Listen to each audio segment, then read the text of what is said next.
اعوذ باللہ السمیع العلیم من الشیطان اللعین الرجیم حسبنا اللہ ونعم الوکیل نعم المولا ونعم النصیر بسم اللہ الرحمن الرحیم الحمد للہ الذی ہدانا لہذا وما كنا لنهتدي لولا أن هدانا الله لقد جاءت رسل ربنا بالحق والصلاة والسلام والتحية والإكرام على أشرف الأنبياء والمرسلين مولانا ومولى الكونين جد الحسن والحسين أبي القاسم محمد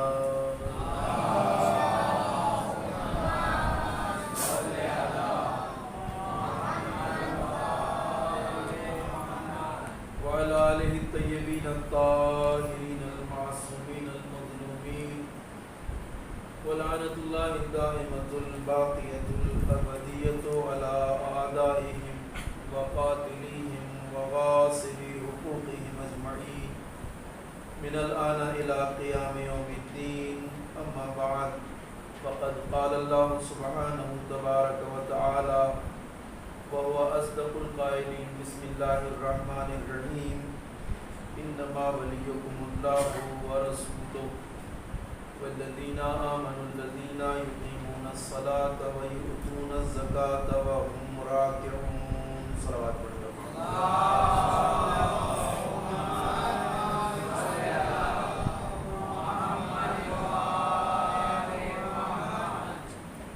عزیزان محترم اور بزرگان گرامی پر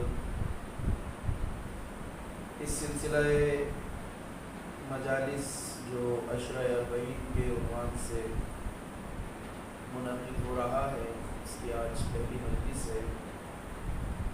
میں نے جس آیے کریمہ کی تلاوت کی ہے اور اسے سرنامہ سخن قرار دیا ہے، یہ قرآن مجید کی وہ آیت ہے جسے آیہ ولایت کہا جاتا ہے۔ اس آیت کی شہرت آیہ ولایت کے نام سے ہے، اور اس آیت میں خالق کائنات کا ارشاد ہے کہ بے شک تمہارا ولی اللہ ہے اور اس کا رسول ہے، اور وہ صاحبان ایمان ہیں جو نماز کو قائم کرنے والے ہیں اور حالت رکوع میں زکوٰۃ دینے والے ہیں۔ یہ سلسلہ ولایت ہے جسے اللہ نے قرآن میں بیان کیا ہے۔ آیت کی شان نزول وہ واقعہ ہے جب حالت رکوع میں امیر المؤمنین مولائے متقیان حضرت علی ابن ابی طالب علیہ السلام نے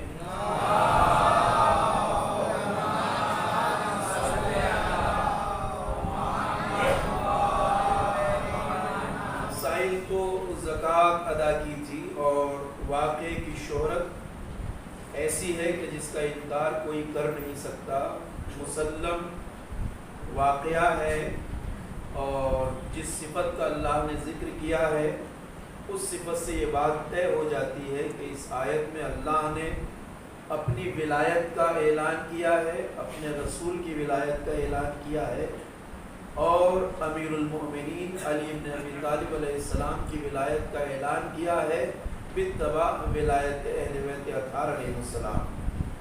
تو آیت کے حوالے سے میرا جو عنوان گفتگو ان ایام میں آپ کے سامنے رہے گا وہ شریعت اور نظام ولایت ہے، جس پر انشاءاللہ اس آیت کے ذیل میں گفتگو آپ کے گوش گزار کی جائے گی، آپ کے سامنے پیش کی جائے گی۔ مگر چونکہ آج پہلی گفتگو ہے، پہلی مجلس ہے، اور یہ فرش عزا ہمیں جس کربلا کے صدقے میں ملا ہے، میں چاہتا ہوں کہ آج ابتدائی گفتگو میں چند آرائز واقعہ کربلا کی اہمیت، عظمت اور آفاقیت کے حوالے سے آپ کے سامنے پیش کروں۔ انشاءاللہ کل سے اس موضوع حاضر کے حوالے سے آرائز آپ کے گوش گزار کیے جائیں گے۔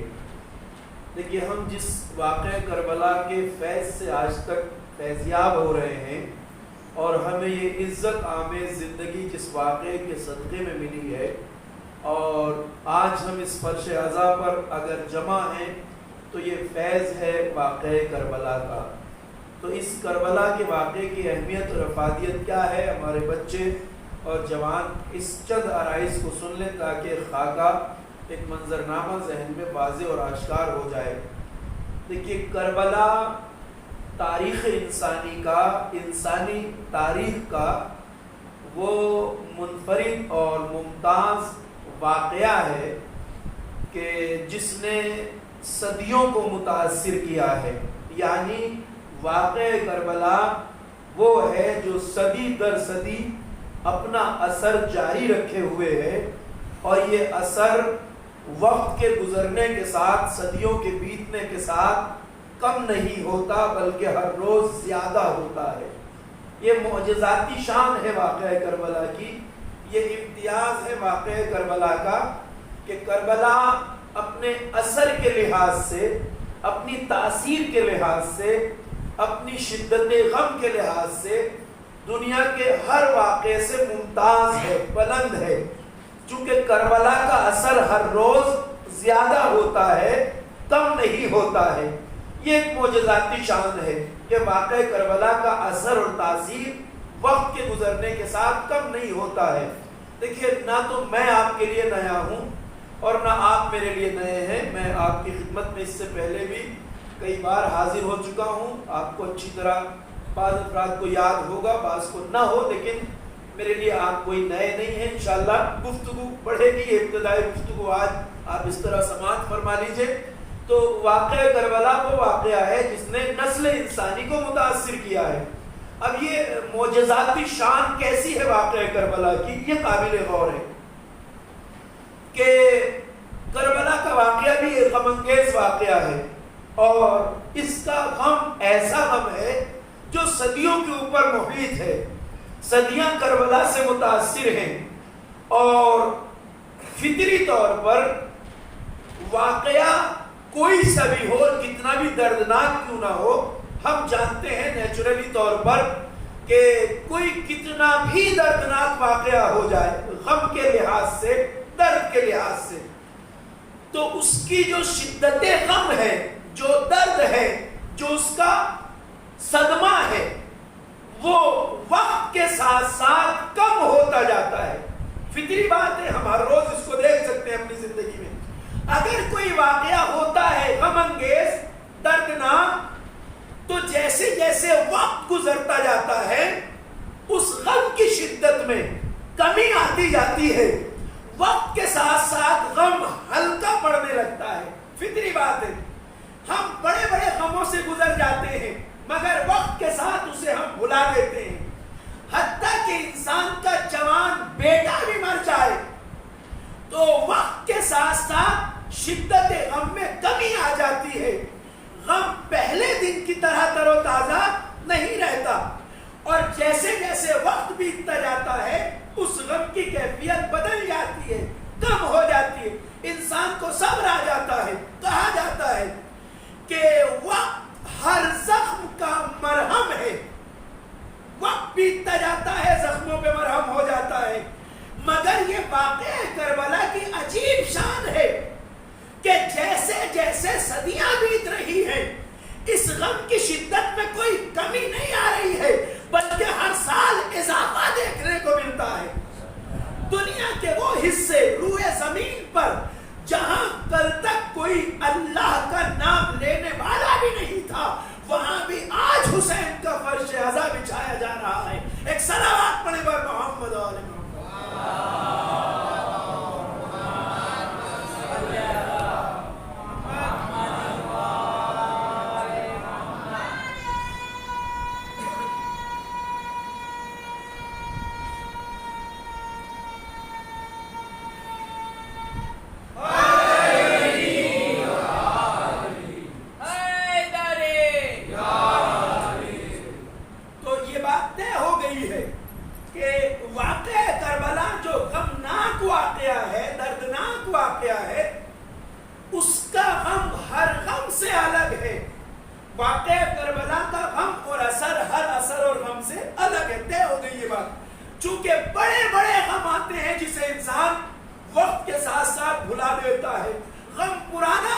اب سوال یہ ہے کہ کربلا کا غم باقی کیوں ہے؟ کربلا کے اثر ختم کیوں نہیں ہوتا؟ یہ تاثیر آج تک اسی طرح تر و تازہ کیوں ہے؟ اب یہ سوال ہے، اس کے جواب میں دو باتیں میں آپ سے کہہ رہا ہوں۔ کربلا کی بقا کا راز کیا ہے؟ کربلا کے غم کا راز کیا ہے؟ کربلا کی اثریت کا راز کیا ہے؟ کربلا کی تاثیر کا راز کیا ہے؟ اگر یہ دیکھنا چاہتے ہیں تو یہ دیکھنا ہوگا کہ کربلا کن حالات میں ہوئی۔ اگر کربلا کی بقا کے ہم راز تلاش کریں، دو راز بیان کرتا ہوں آپ کی خدمت میں، اور آپ کا دل گواہی دے گا کہ یہ کتنی بڑی حقیقت ہے۔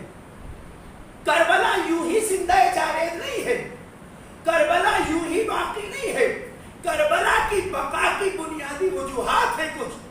پہلی وجہ کربلا کی بقا کی یہ ہے کہ جتنا بڑا مقصد میدان جنگ میں کربلا والے لے کے آئے تھے، غور سے سنیے گا بات کو، کربلا اس لیے باقی ہے کہ پہلی بات تو کربلا کو سب سے الگ اس لیے کرتی ہے کہ جتنا بڑا مقصد میدان جنگ میں کربلا والے لے کے آئے تھے، اتنا بڑا مقصد لے کر میدان جنگ میں آج تک کوئی نہیں آیا۔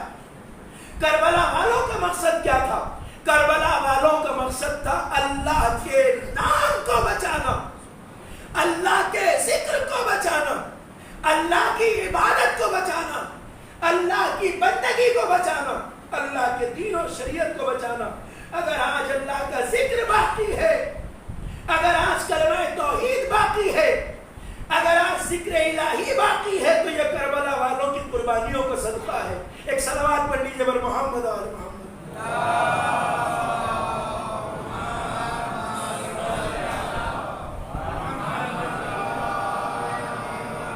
میں جلدی جلدی اس ابتدائی گفتگو سے گزر جانا چاہتا ہوں۔ بنیادی طور پر یہ تمہیدی مرحلہ ہے۔ تو پہلا راز کربلا کی بقا کا کیا ہے؟ پہلا راز کربلا کی بقا کا یہ ہے کہ میدان جنگ میں تو بہت سے آئے ہیں انسانی تاریخ میں، میدان جنگ میں آنے والے تو بہت ملیں گے انسانی تاریخ میں، مگر جتنا بڑا مقصد لے کر کربلا والے آئے، اتنا بڑا مقصد لے کر کوئی نہیں آیا۔ وہ آئے تھے اللہ کے ذکر کی حفاظت کے لیے، وہ آئے تھے اللہ کے ذکر کو بچانے کے لیے، دین کو بچانے کے لیے، شریعت کو بچانے کے لیے۔ تو اب جس اللہ نے عام انسانوں سے یہ کہا ہو اذکرونی اذکرکم، تم میرا ذکر کرو میں تمہارا ذکر کروں گا، جو عام انسانوں سے یہ وعدہ کرتا ہو، تو ان کربلا والوں کا غم کیسے مٹنے دے جس نے اللہ کے ذکر کو زندگی جاوید عطا کر دی ہے۔ ایک صلوات پڑھیے بر محمد اور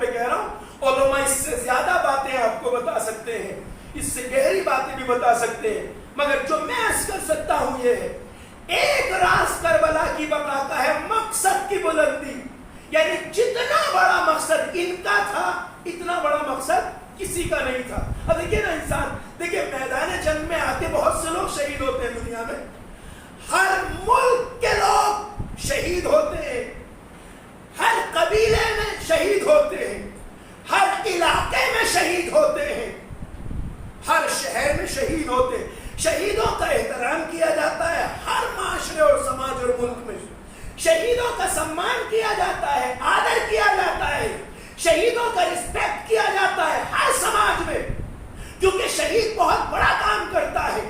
مگر میں پھر وہی بات کہہ رہا ہوں کہ کوئی بھی شہادت کربلا والوں کی برابری نہیں کر سکتی، کیونکہ مقصد کربلا والوں کا جتنا بڑا ہے اتنا کسی کا نہیں ہوتا۔ اب مان لیجئے کسی ملک کے شہید ہیں، وہ بارڈر پہ جب لڑنے جاتے ہیں تو ان کا مقصد کیا ہوتا ہے؟ ان کا مقصد ہوتا ہے اپنے ملک کو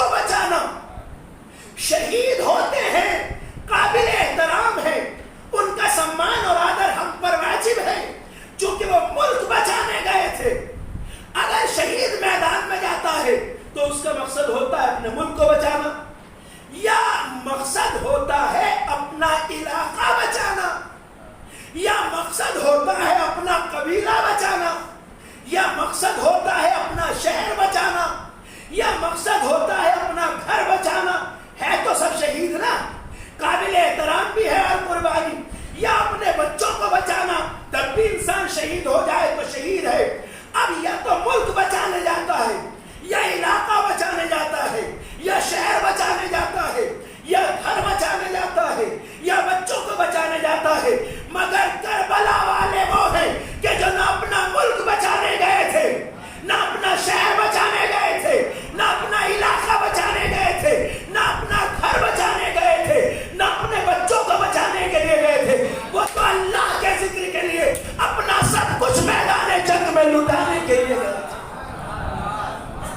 اس لیے کربلا زندہ جاوید ہے، کیونکہ کوئی بھی شہادت کربلا والوں کے مقصد کی برابری نہیں کر سکتی۔ کربلا کے نہ مٹنے کا ایک راز یہ ہے کہ ان کا جتنا بڑا مقصد تھا اتنا بڑا مقصد کسی اور کا انسانی تاریخ میں نہیں رہا۔ ایک بآواز بلند صلوات پڑھیے بر محمد و آل محمد۔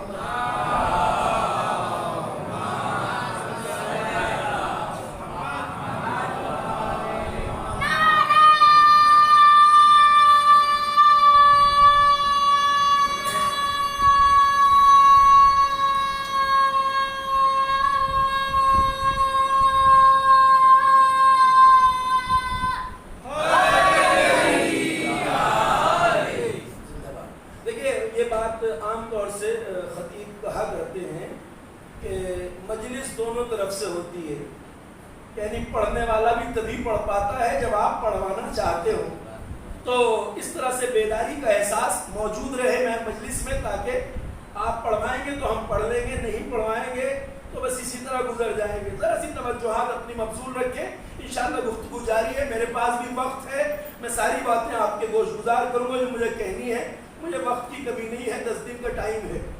تو ایک بات تو یہ ہے کہ کربلا کی بقا کا پہلا راز مقصد کی بلندی ہے، یعنی شہادت بہت دی ہے دنیا میں لوگوں نے، مگر جتنا بڑا مقصد ان کا ہے اتنا بڑا مقصد کسی کا نہیں رہا۔ یہ آئے تھے اللہ کا دین بچانے، ذکر الہی کو بچانے، اللہ کی شریعت کو بچانے کے لیے خالص۔ اور اب دوسرا راز سن لیے، دوسرا راز کربلا کی بقا کا کیا ہے؟ یہ غم تازہ کیوں ہے؟ یہ کبھی ختم کیوں نہیں ہو سکتا؟ دوسرا راز یہ ہے کہ اس مقصد کی راہ میں جس طرح کربلا والے ثابت قدم تھے، اس طرح انسانی تاریخ میں کوئی ثابت قدم نہیں رہا۔ میں نے بات کہہ دی ہے، توجہ آپ کی ہے انشاءاللہ، اور مجھے یقین ہے بات پہنچ رہی ہے۔ ایک ہے مقصد کی بلندی، دوسرا ہے مقصد کی راہ میں جس طرح یہ ثابت قدم تھے، جس طرح یہ ڈٹے ہوئے تھے، اس طرح کوئی ثابت قدم نہیں رہا۔ آئیے، میں مسائل نہیں پڑھ رہا ہوں، مگر گریے کا دن چاہے تو گریہ کیجیے، ایام اعزاں ہے، ذرا ذہن میں تازہ کیجیے عاشور کی وہ رات جب حسین نے اپنے اصحاب کو خیمے میں جمع کیا۔ ایک بات آپ کو پتا ہے کہ کربلا کی جنگ 8-9 محرم کو ہونا طے تھی۔ 9 محرم جسے تاسوعہ کہا جاتا ہے، کیونکہ جتنی یزیدی فوج کو کربلا میں آنا تھا وہ 9 محرم تک آ چکی تھی، یعنی کربلا کی جنگ 9 محرم کو ہونے والی تھی۔ حسین نے ایک رات کی مہلت مانگی، جسے عاشور کی شب کہتے ہیں، یعنی آج کی مہلت مانگی ہے، اور کل کا جو دن آئے گا اب یقینی طور پہ جنگ ہونا ہے، کل ہے، آج مہلت مانگی ہے، کل جنگ ہر حال میں ہونا ہے۔ کربلا میں یزیدی فوج کتنی ہے؟ 35,000 سے لے کر 1.25 لاکھ تک روایتوں میں تذکرہ ہے کربلا میں فوج یزید۔ اب مجھے اس سے بحث نہیں ہے کتنی، اس کا مطلب یہ ہے کہ یزیدی فوج لاکھوں میں ہے، اور ادھر حسین کے خیمے میں 72 ہے، اونلی 72۔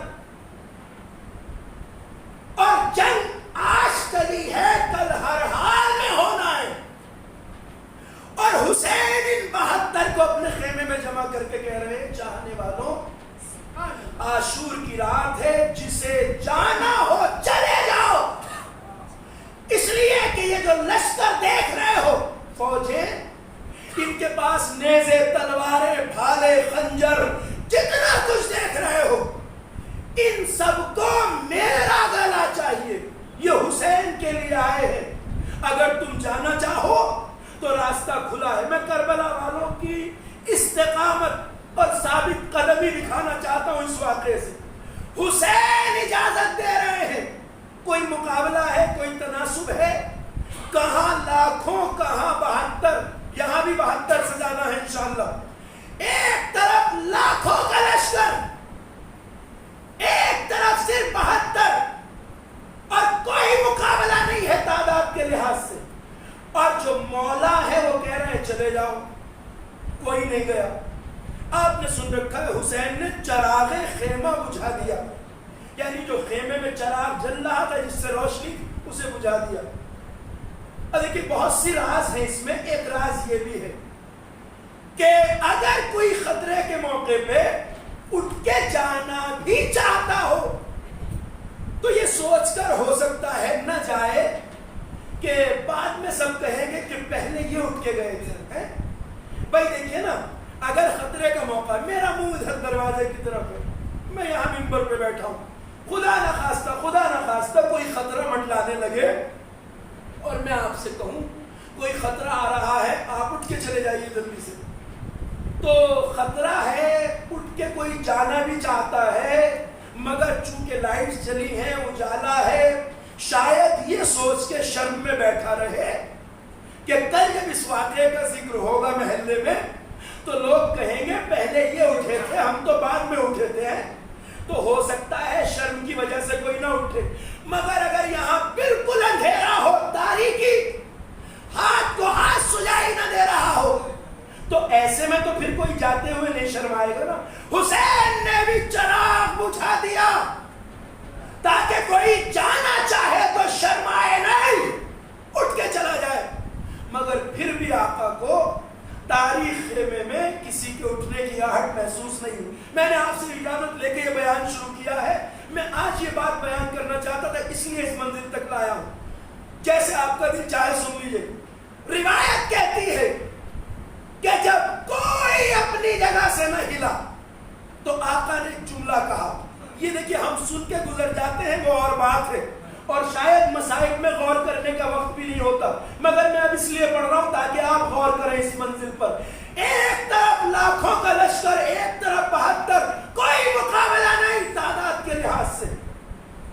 اور آقا کہہ رہے چلے جاؤ. کوئی نہیں گیا. اب آقا نے ایک بڑی بات کہی. دیکھیے آپ بھی جانتے ہیں کہ ہم میں سے ہر کوئی اپنے وقت کے امام کی بیعت میں ہوتا ہے. ہم اپنے زمانے کے امام کی بیعت میں ہیں اور اس بیعت کو کوئی چھوڑ نہیں سکتا. اور بیعت کا تقاضا یہ ہے کہ جس کے ہاتھ پہ بیعت ہے اسے کبھی اکیلا نہیں چھوڑنا چاہیے. حسین ابن علی نے ایک بات کہی. اچھا چاہنے والوں سنو، اگر تم جانا چاہتے ہو تو جاؤ کہ حسین تمہارے سروں سے اپنی بیعت بھی اٹھائے لیتا ہے. یعنی جو بیعت ہے امام وقت کی، اب اس بیعت کی وجہ سے بھی رکنا ضروری نہیں. پھر بھی کوئی نہیں اٹھا تو آقا نے اس سے بڑی بات کہی، اور اس سے بڑی کوئی بات نہیں ہو سکتی. ذرا سا غور سے سنیے. کربلا سے جڑنے کی ضرورت ہے، کربلا کو سمجھنے کی ضرورت ہے. کربلا کتنی بلند ہے. پھر آقا نے ایک بات کہی. اچھا چاہنے والوں، اگر تم میں سے کسی کے ذہن میں بھی یہ خیال آ رہا ہے کہ اس لاکھوں کی فوج کے بیچ مجھے حسین کو، فرزند رسول، دلبند علی مرتضیٰ، جان فاطمہ حسین کو اکیلا چھوڑ کے اب چلے جاؤ گے اور حسین اکیلا قتل ہو جائے گا تو تمہیں اس وجہ سے کل جنت نہیں ملے گی. سنو، چلے جاؤ. چلے بھی جاؤ گے تو حسین تمہاری جنتوں کی ضمانت لیتا ہے. اللہ اکبر. عزیزوں، جن کی جنتوں کی گارنٹی حسین لے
جزاک اللہ۔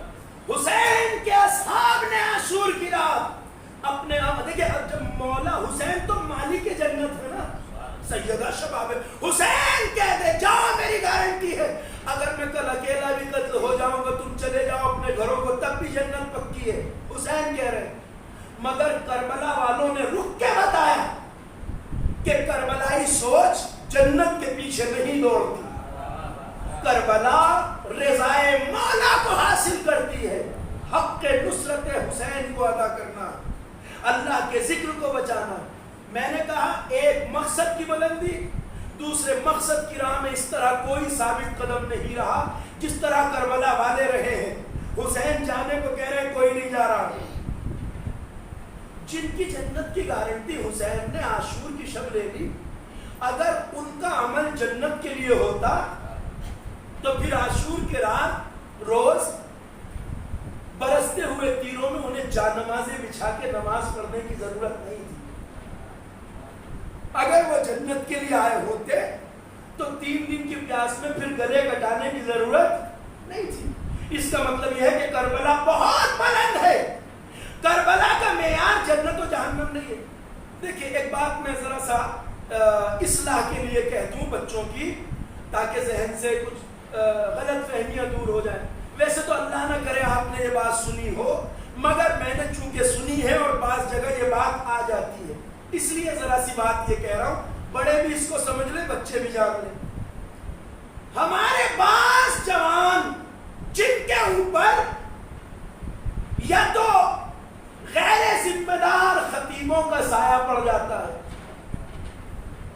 یا وہ خود اس غلط فہمی میں پڑ جاتے ہیں، ہمارے بعض جوان یہ کہتے ہیں کہ مولانا ہم مجلس میں آئے، ہم نے مولا کا ماتم کیا، آنسو بہائے اور ہماری جنت ہو گئی پکی ہے۔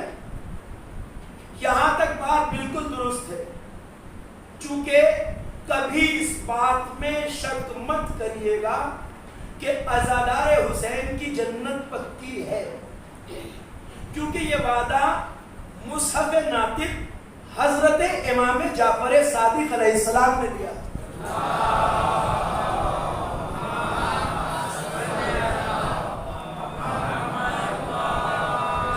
یہاں تک بات بالکل درست ہے۔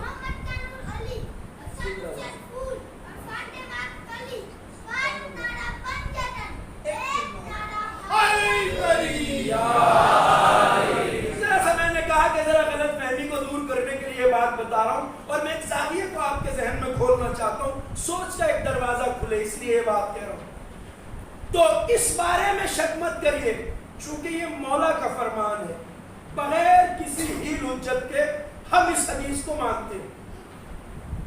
آپ نے فرمایا من بکا علی الحسین ابکا او تباکا وجبت لہ الجنہ۔ مولا نے فرمایا جو حسین ابن علی پہ روئے یا رلائے یا رونے والے کی صورت بھی بنا لے تو اس پر جنت واجب ہے۔ توجہ فرما رہے، بات پہنچ گئی۔ دیکھیے روتے ہیں عزادار ماتمدار، رلاتا ہے ذاکر مرثیہ خان نوح خان خطیب۔ اب ایک آدمی اس مجلس میں ایسا بھی ہے کہ جو نہ رو پا رہا ہے اور نہ رلا رہا ہے، تو کیا وہ حسین کے فرش سے خالی ہاتھ جائے گا؟ نہیں، حسین اتنا قریب ہے کہ اس کی بارگاہ سے کوئی خالی ہاتھ نہیں جاتا۔ مولا نے فرمایا اگر نہ رلا رہا ہے نہ رو پا رہا ہے، مگر اگر رونے والے کی شکل بھی بنا لے تو اس پر جنت واجب ہے۔ اب اس بات کو رکھ لیجئے، یہاں تک بات بالکل درست ہے۔ اب ہمارا جوان کہتا ہے مولانا جب ہماری جنت پکی ہو گئی مولا کا ماتم کر کے گریہ کر کے، تو اب ہمیں نماز پڑھنے کی ضرورت کیا ہے؟ اب ہمیں روزہ رکھنے کی ضرورت کیا ہے؟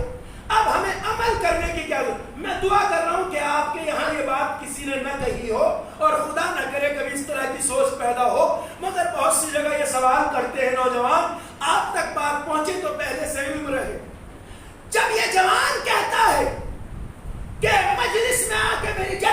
پکی ہو گئی، یہاں تک بات درست ہے، مگر وہاں سے غلطی پہ چلا جاتا ہے. جب کہتا ہے جنت پکی ہو گئی تو اب مجھے عمل کرنے کی کیا ضرورت ہے؟ جنت پکی ہو جانے کے بعد میدان عمل چھوڑنا کسی اور کو زیب دیتا ہو تو دیتا ہو، مگر جن کی درسگاہ کربلا ہے انہیں یہ کہنا زیب نہیں دیتا، اس لیے کہ کربلا والوں نے تو عاشور کی شب کے بعد راہ خدا میں گلے کٹا کے تیروں کے منہ میں مسلح بچھا کے بتایا کہ عبادت جنت کے لیے نہیں کی جاتی، رضا کردگار کے لیے کی جاتی ہے. اور 3 دن کی پیاس میں برستے ہوئے تیروں میں انہوں نے جانمازیں بچھائی، گلے کٹائے اور ہمیں ایک سبق دے دیا کہ دیکھو اللہ کی راہ میں یعنی عبادت کی راہ میں تب تک ڈٹے رہنا جب تک خود ہاتف غیبی کی آواز نہ آ جائے، یا ایتھا النفس المطمئنہ ارجعی الی ربک راضیۃ مرضیہ، جب تک وہ رب کریم اپنی مرضی، اپنی رضا اور اپنی خوشنودی کا تم سے اعلان نہ کر دے. کربلا تو یہ ہے. اب جس قوم کا نعرہ یہ ہو کہ ہے ہماری درسگاہ کربلا، کربلا، کسی بچے کو نعرہ یاد ہو تو لگائیے، بڑا خوبصورت نعرہ ہے، بآواز بلند، ہے ہماری درسگاہ کربلا، کربلا. تو جس قوم کا یہ نعرہ ہو ہے ہماری درسگاہ کربلا، کربلا، حقی کا راستہ کربلا، کربلا، یزیدیت کی قتلگاہ کربلا، کربلا، حسینیت کی ابتدا کربلا، کربلا. زندہ باد، زندہ باد، زندہ باد، سلامت رہیے. تو جس قوم کا یہ نعرہ ہو ہے ہماری درسگاہ کربلا، تو ان جوانوں کو یہ کہتے ہوئے کبھی بھی اچھا نہیں لگتا، چونکہ کربلا والوں نے بتایا کہ جنت پکے ہو جانے کا مطلب میدان عمل سے بھاگ جانا نہیں ہے، میدان عمل میں تب تک ڈٹے رہنا ہے جب تک خالق اپنی رضا کا اعلان نہ کر دے. کربلا والے تھے وہ، ہمارے لیے نمونہ عمل کربلا ہے. اور حسین والوں نے تو ہر دور میں یہ ثابت کیا ہے کہ ہم وہ نہیں ہیں جو جنت کے بھوکے ہوں. یہی تو درجے کا فرق ہے نا. دنیا چاہتی ہے جنتی بن جائے اور وہ شوق جنت میں کروٹیں بدلتے ہیں. ہم میں اور دوسروں میں فرق یہی تو ہے، ہمیں کربلا آگے لے کے چلتی ہے، وہ جنت کی تلاش میں چلتے ہیں.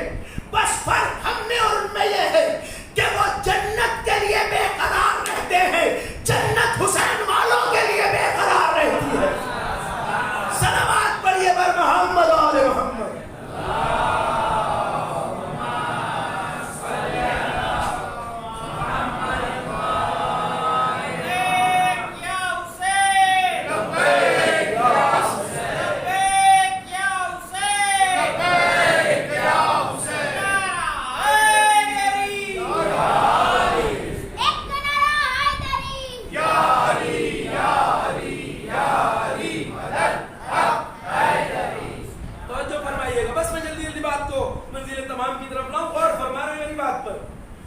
کربلا یہ نہیں سکھاتی کہ تم جنت کے بھوکوں کی طرح گھومتے رہو، نہیں، ایسے بنو کہ جنت تمہاری مشتاق ہو، ایسے بنو جنت تمہارے لیے بے قرار ہو، ایسے بنو کہ جنت تمہارے لیے بےتاب ہو کہ کب حسین کا عاشق، کب حسین کا ماتمدار، کب حسین کا عزادار مجھ میں آ کے قدم رکھے. فرق ہے، درجات کا فرق ہے، سوچ کا فرق ہے. تو کبھی بھی یہ کہہ کے کہ عزا سے میری جنت پکی ہو گئی میدان عمل سے فرار نہ کرنا. ہمارا راستہ 72 کا راستہ ہے، ان شہیدوں کا جو حسین کے خیمے میں جمع تھے. اب 2 باتیں پوری ہو. ایک تو یہ کہ کربلا والوں کا ذکر اس لیے زندہ جاوید ہے اور کبھی نہیں مٹ سکتا اور اس کا اثر کبھی ختم نہیں ہو سکتا. کیوں؟ اس لیے کہ پہلی بات، کربلا والے جس مقصد کو لے کے آئے تھے اس سے بڑا کوئی مقصد نہیں ہو سکتا، اور جس طرح یہ اللہ کی راہ میں ثابت قدم تھے، استوار ڈٹے ہوئے، اس طرح کوئی ثابت قدم نہیں تھا. میں دیکھیے بات آ گئی تو کہہ دیتا ہوں، آپ کا دل جیسے چاہے سنے، میں اپنے دل سے سنا رہا ہوں، امید ہے آپ کے دلوں تک پہنچے گی۔ میں حالانکہ جانا نہیں چاہتا تھا اس بات کی طرف، مگر یہ منظر بھی دیکھ لیجئے، کربلا والے کیسے تھے، سوچنے کا مقام ہے، وہ کیسے ثابت کرو، جنہیں حسین کہہ رہے ہیں چلے جاؤ، جا نہیں رہے ہیں، جنت کی گارنٹی اور ضمانت لے رہے ہیں، جا نہیں رہے ہیں۔ شوق شہادت کیسا، سب کو پتا ہے، کل جنگ ہونا۔ دیکھیے جب میدان میں کوئی لڑنے آتا ہے نا، میدان میں جب کوئی لڑنے آتا ہے تو ایسا نہیں ہے کہ وہ شہید ہونے کے لیے آتا ہو، اس کے سامنے دونوں چانس ہوتے ہیں، چاہے وہ 50-50% ٹھیک نہ ہو، انہیں پتا ہوتا ہے ہو سکتا ہے ہم قتل ہو جائیں، ہو سکتا ہے قتل نہ ہو کر ہم قتل کر کے جائیں، یہ بھی تو چانس ہے نا۔ جب بھی کوئی فوجیں ٹکراتی ہیں تو دونوں چانسز رہتے ہیں۔ کربلا والے کہاں تھے؟ کربلا والوں سے حسین نے جب حجت تمام کر دی، کوئی نہیں گیا، تو اب آپ نے اور ہم نے یہ سن رکھا ہے، مجھے معاف کریے گا، میں چونکہ یہ مسائل میں پڑھی جانے والی باتیں ہیں جسے میں اس لیے سنا رہا ہوں تاکہ اس کی عظمت کو آپ سمجھ لیں۔ جب کوئی نہیں گیا تو حسین نے محضر شہادت سنانا شروع کیا۔ آپ یہ لفظ سنتے ہیں، محضر شہادت کا مطلب ہے فہرست شہادت، لسٹ آف شہداء۔ اب حسین نے کیا کیا، جب کوئی نہیں گیا تو ایک ایک کا نام لے کے کہا۔ خیمے میں حسین کا ایک سب سے بوڑھا صحابی تھا، مسلم ابن اوسجہ، کہا مسلم نہیں جا رہے ہو؟ کہا بھلا کیسے جاؤں، جا ہی نہیں سکتا آقا۔ کہا اچھا سنو، نہیں جا رہے ہو نا، تو کل تمہارا لاشا کربلا کی زمین پر پڑا ہوگا۔ میں بتانا چاہتا ہوں کربلا والے کیا ہیں۔ ہلال نہیں جا رہے ہو؟ نہیں مولا۔ کہ سنو پھر کل تمہارا لاشا کربلا کی زمین پر پڑا ہوگا۔ دیکھیں وہ زبان کہہ رہی ہے جس کی صداقت میں انہیں ذرہ برابر شک نہیں ہے، معمولی بات نہیں ہے صاحب۔ ہم سے اگر آج کوئی کہہ دے کہ آپ مولانا یا آپ میں سے کسی سے کہ آج سے ایگزیکٹ آپ 10 سال بعد مر جائیں گے، کوئی پکا اگر ہمیں بتا دے تو پتا ہے ہمارا آج ہی سے جینا کتنا مشکل ہو جائے گا ہے؟ ہر دن کا حساب رکھیں گے، مہینوں کا حساب رکھیں گے، ہفتوں کا حساب رکھیں گے، گھنٹوں کا حساب رکھیں گے، کتنے سال کتنے دن کتنے گھنٹے بچے رکھیں گے یا نہیں۔ اور جیسے جیسے وہ ٹائم کم ہوتا جائے گا پتا ہے ہماری کیا حالت ہوگی، نہ رات کو نیند آئے گی نہ کھا پائیں گے۔ کربلا والے وہ ہیں جن سے 10-12 سال بعد کی بات نہیں ہوئی۔ حسین کہہ رہے ہیں کل تمہارا لاشا کربلا کی زمین پہ پڑا ہوگا۔ ایک ایک سے کہا حسین نے، ایک ایک سے۔ پتا ہے کربلا والے کون ہیں؟ حالت ہونی کیا چاہیے تھی، ہوئی کیا؟ تاریخ کہتی ہے جس کا نام آقا کی زبان پہ آ جاتا تھا خوشی کے مارے اس کا چہرہ 14ویں رات کے چاند کی مانند چمکنے لگتا تھا۔ لا سکتا ہے کوئی کربلا والوں جیسا کردار؟ واللہ ہماری جانیں قربان شہدائے کربلا پر، چہرہ خوشی سے چمک اٹھا، مولا نے میرا نام لے لیا، کل لاشا کربلا کی زمین پہ پڑا ہوگا۔ زہیر نہیں جا رہے ہو؟ جان نہیں آتا، سنو کل تمہارا لاشا بھی کربلا کی زمین پہ پڑا ہوگا۔ اور اب یہ ہے کربلا، اللہ اکبر۔ اصحاب حسینی کا جواب کہیں کائنات میں مل نہیں سکتا، ان کی برابری کوئی نہیں کر سکتا۔ چہرہ خوشی سے دمک اٹھا۔ اب ایک بات ذرا سا اپنے بچوں کے لیے کہتے ہیں، جوانوں کے لیے بھی دیکھیے، ایک بات پہ غور کیا آپ نے؟ جب میں یہاں آئی گیا ہوں خیمہ حسینی میں، عاشور کی رات جب آپ کو میں نے یہاں پہنچائی دیا ہے تو یہ بھی سن لیجئے، اور اسی کے ساتھ میں گفتگو کو تمام بھی کرنا چاہوں گا۔ ذرا سا غور کریے گا میں کہہ کیا رہا ہوں۔ ایک بات آپ نے کبھی غور کیا اس بات میں، حسین کے خیمے میں کتنے تھے؟ 72 ہیں۔ اگر حسین کو یہ کہنا تھا کہ ہم سب کل شہید ہو جائیں گے تو حسین یہ بھی کہہ سکتے تھے کہ بھائی اب نہیں جا رہے ہو تو ہم سب جتنے خیمے میں بیٹھے ہیں وہ کل سب شہید ہو جائیں گے، یہ بھی تو کہہ سکتے تھے اسے، مگر یہ ایک ایک کا نام لے کے کیوں کہا؟ کیوں کہا حبیب؟ کیوں کہا مسلم ابن اوسجا، زہیر عین، قریر، جان؟ نام لے لے کے کیوں کہا؟ میں غور کر رہا تھا، ایک بات نہیں سمجھ میں آئی، اور بھی بہت سے راز ہو سکتے ہیں۔ دیکھیے خطاب جو ہوتا ہے نا، گفتگو، تخاطب، وہ دو طرح کا ہوتا ہے۔ ایک خطاب عام ہوتا ہے جو سب سے ہوتا ہے، ایک خطاب خاص ہوتا ہے، خصوصی، جو کسی فرد سے ہوتا ہے۔ اس میں ذرا سا راز یہ ہے، نفسیاتی طور پر، نفسیاتی علوم میں یہ بات پڑھائی جاتی ہے، ایک خطاب عام ہوتا ہے سب سے، ایک خطاب خاص ہوتا ہے فرد سے۔ ان دونوں میں فرق یہ ہے کہ جب خطاب عام ہوتا ہے تو اس عام میں ہم شامل ہوتے ہیں، مگر ہم پہ اتنا اثر اس کا نہیں پڑتا جتنا خطاب خاص کا ہوتا ہے جب ہم سے بات کی جائے۔ مثال دیکھیے، عیسیٰ علیہ السلام کے لیے جب مجلس برپا ہوتی ہے تو آپ نے اور ہم نے کتنی بار یہ آیت سنی ہے، اور آیت بھی آپ سب کو پکی یاد ہے، میں پڑھ رہا ہوں آیت، آپ سب کو پکی یاد ہے، مجھے پتا ہے یہ آیت ہم نے اور آپ نے مجلسوں میں کتنی بار سنی ہے۔ کون سی؟ کل نفس، سب نے بولا ذائقۃ الموت، سب کو یاد ہے۔ مطلب کیا ہے اس آیت کا؟ ہر نفس کو موت کا ذائقہ چکھنا ہے، اس ہر میں ہم بھی ہے نا۔ مگر انصاف سے بتائیے، اس آیت کو سن کر ہمارے دل میں موت کا خوف کتنا پیدا ہوتا ہے؟ زیادہ نہیں۔ کیوں؟ اس لیے کہ کہیں اندر سے آواز آ رہی ہوتی ہے کہ یہ تو سب سے کہا جا رہا ہے، کوئی مجھی سے تھوڑا ہی کہا جا رہا ہے، تو اتنا ہم موت سے نہیں ڈرتے۔ مگر فرض کیجئے کوئی آپ کو خطاب کر کے کہے، مجھ سے کہے کوئی، مولانا آج مجلس پڑھ رہا ہوں منبر پہ بیٹھ کر، بدن میں طاقت ہے، مگر یاد رکھیے وہ وقت کبھی بھی آ سکتا ہے، آپ کو ایک دن مرنا ضرور ہے۔ تو اب اس عام خطاب کے مقابلے میں یہ والا خطاب مجھے زیادہ متوجہ کرے گا نا موت کی طرف، ہے؟ بات عقل میں آ رہی ہے نا، بالکل سامنے کی بات ہے۔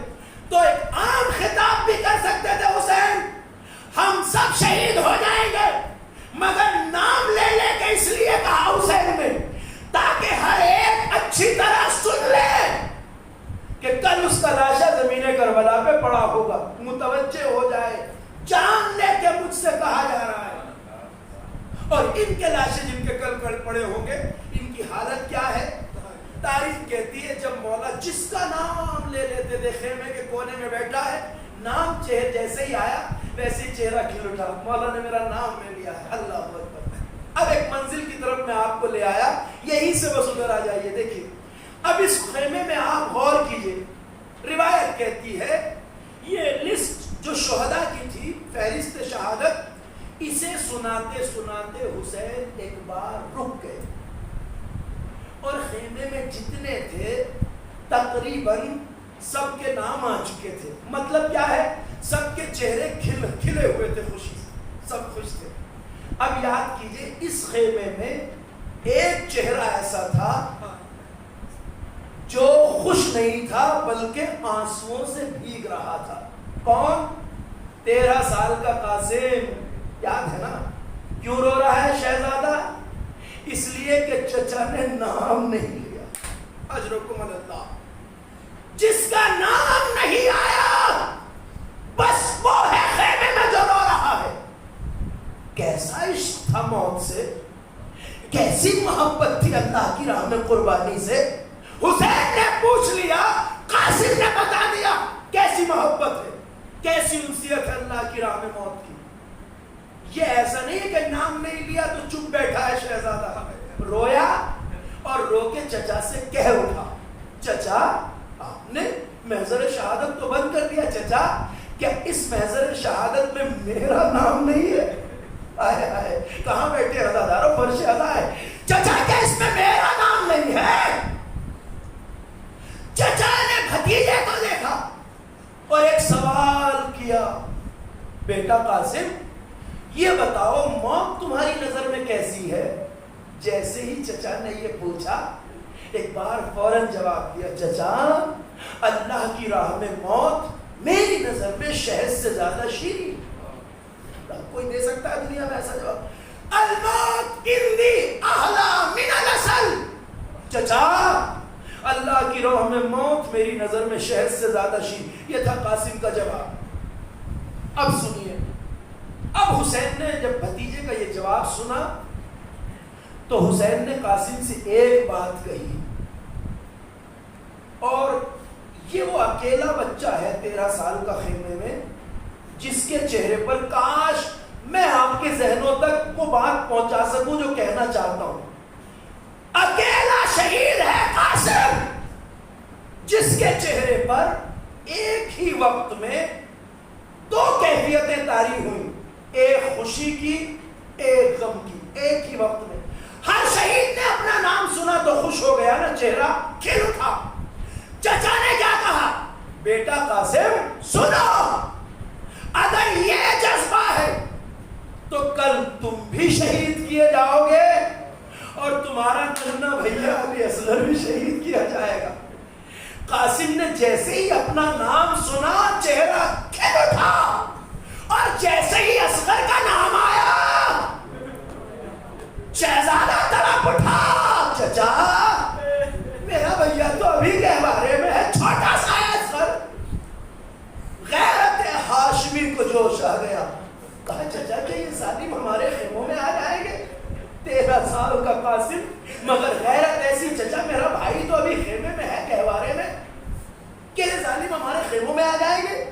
تو حسین نے اتنا جواب دیا, میرے لال قاسم جب تک میں زندہ رہوں گا تب تک کوئی نہ آئے گا. اجرکم اللہ. عزادارو, بس شہزادی سکینہ کی یوم شہادت گزرا ہے, میں چند فکر مسائل کے کہہ کے مجلس کو تمام کر رہا ہوں, باقی گفتگو کل انشاءاللہ. حسین جب رخصت ہو رہے تھے خیمہ گاہ سے,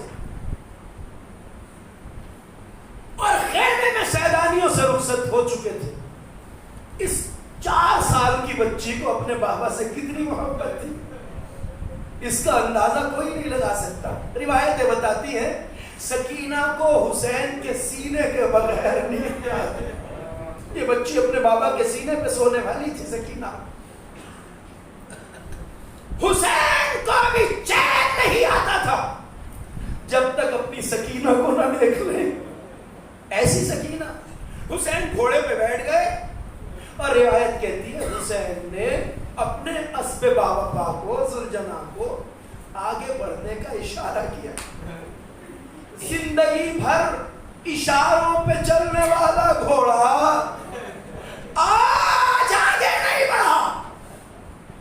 جب آگے نہیں بڑھا تو بے کس حسین نے بے کسی بھرے لہجے میں کہا, اے میرے ذوالجناح مجھے پتا ہے تو بہت پیاسا ہے, اے ذوالجناح مجھے پتا ہے تو بہت تھکا ہے, اے ذوالجناح سن, یہ تجھ پر میری آخری سواری ہے, مجھے میری منزل تک پہنچا دے حسین, آج کے بعد تجھ پہ سوار نہ ہوگا.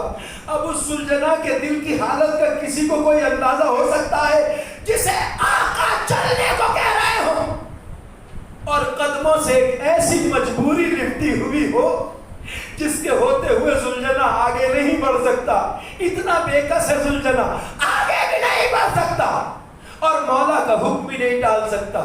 ذوالجناح نے سر جھکا لیا, اور جہاں آنکھوں سے موٹے موٹے آنسو گر رہے تھے زمین پر, جب حسین کی نظر وہاں پڑی تو کیا دیکھا, ذوالجناح کے قدموں سے ننھی سکینہ لپٹی ہوئی اور آہستہ آہستہ کہہ رہی ہے, ذوالجناح میرے بابا کو نہ لے جا, اے ذوالجناح صبح سے جو گیا ہے وہ واپس نہیں آیا, ذوالجناح میرے بابا کو نہ لے جا, ذوالجناح میرے بابا کو نہ لے جا. حسین گھوڑے سے اترے, آئے, اپنی سکینہ کو ذوالجناح کے قدموں سے اٹھایا, سینے سے لگا لیا اور ایک جملہ کہا, لاڈلی سکینہ. شیخ عباس قمی نے ایک روایت لکھی اور پڑھ رہا ہوں, سن لیجئے گا. حسین نے سکینہ کو سینے سے لگایا اور ایک بات کہی, میری لال سکینہ آپ نے تو ابھی خیمے میں ہمیں رخصت کر دیا تھا بیٹا. کہاں بابا رخصت کر دیا تھا؟ کہ بیٹا جب رخصت کر دیا تھا تو اب زلجنا کے قدموں سے کیوں لٹی ہو؟ سکینہ نے کہا بابا اس لیے کہ جو گیا ہے واپس نہیں آیا. حسین نے تڑپ کے کہا لاڈلی مگر ہم نے آپ سے اجازت لے لی تھی سکینہ، اب ہمیں جانا ہوگا. سنیے، سکینہ نے بابا کا چہرہ دیکھا، شیخ فرماتے ہیں، اور ایک جملہ کہا، توجہ سے سنیے گا، مال مجلس حاصل ہو جائے گا. روایت کیا کہتی ہے؟ حسین کا چہرہ دیکھا سکینہ نے اور ایک جملہ کہا، بابا بابا اب جا رہے ہو تو جاؤ، اب سکینہ آپ کو نہیں روکے گی بابا، لیکن بابا جانے سے پہلے ایک تمنا ہے وہ پوری کرتے جائیے. حسین نے کہا لاڈلی کیا تمنا ہے، کیا آرزو ہے؟ تو سکینہ نے کہا بابا اب آپ کو جانا ہے تو جائیے، سکینہ نہیں روکے گی. ولیکن ردنا الی حرم جدنا، بابا جانے سے پہلے ہمیں نانا کے مدینے واپس پہنچا دیجیے. اجرکم اللہ. سکینہ کو مدینہ بہت یاد آتا تھا، اس لیے کہ جب مدینے میں تھی تو پاؤں زمین میں نہیں پڑتے تھے. کبھی چچا عباس کی آغوش، کبھی بھیا علی اکبر کی باہیں، کبھی پھوپھی اماں کی آغوش، کبھی بابا کا سینہ.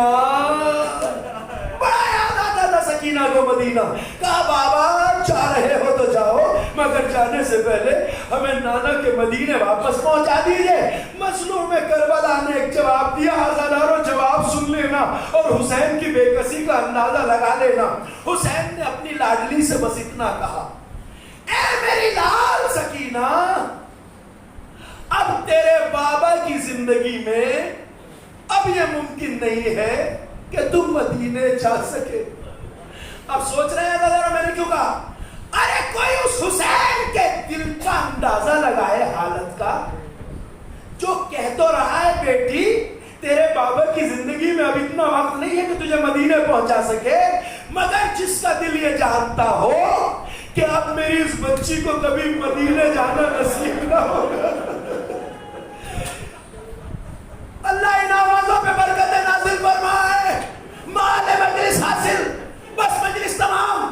جس سکینہ کو مدینے جانے کا اتنا ارمان تھا، وہ جب شام کے زندان میں آ گئی تو روایتیں کہتی ہیں زندان ایسا تھا جس پر نہ چھت تھی نہ کوئی فرش تھا.